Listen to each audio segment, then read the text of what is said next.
반갑습니다. 골든마우스 인사드립니다.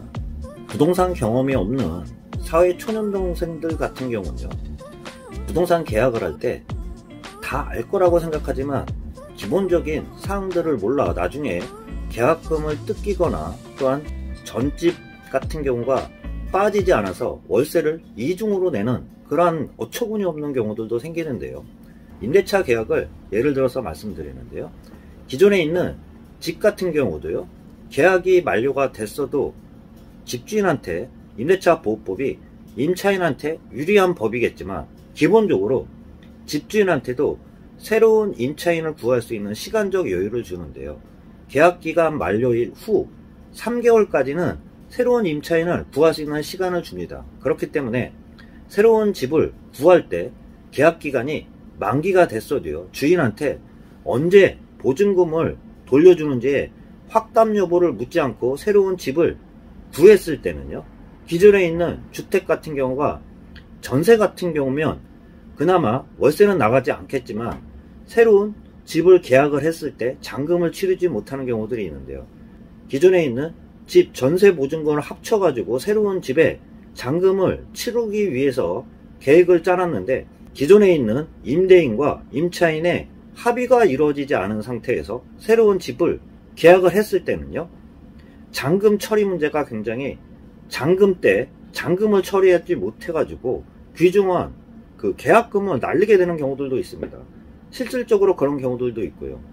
그렇지만 계약기간이 만료가 된 이후에서도 집주인이 빼주지 않았다고 해도요, 법적으로 책임 같은 경우는 없다고도 할 수 있습니다. 3개월까지 새로운 임차인을 구할 수 있는 시간적 여유도 임대인한테 준다고도 했죠.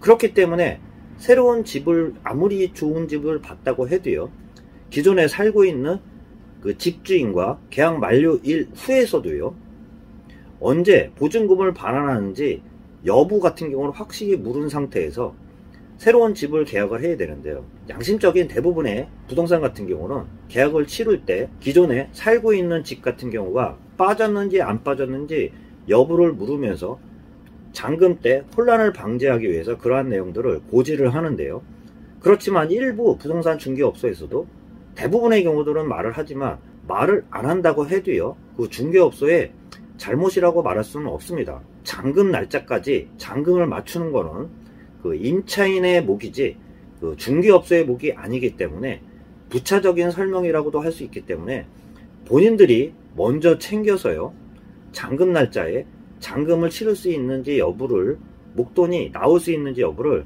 꼭 기존에 살고 있는 임대인과 협의 후에 새로운 계약서를, 새로운 주택을 계약을 해야지 잔금 때 혼란을 피할 수 있다는 기본적이지만 아주 중요한 상식인데요, 부동산 필드에서 손님과 상담을 하다 보면 아무리 좋은 집이 있다고 해도요, 그 집주인과 논의가 되지 않은 상태에서 막무가내로 계약하고 싶어 한다고 해도요, 기본적인 양심적인 부동산 같은 경우는 먼저 기존에 살고 있는 집주인과의 그 반환 여부에 대해서 확실한 답변을 듣고 새로운 계약서를 계약을 해야지 안전하다는 그러한 여부들을 말씀 주시는데요, 그렇지만 기본적으로 본인이 알고 챙겨야지 나중에 우를 범하지 않는다는 기본적이지만 중요한 상식에 대해서 다시 한번 말씀드리면서 영상 마치도록 하겠습니다.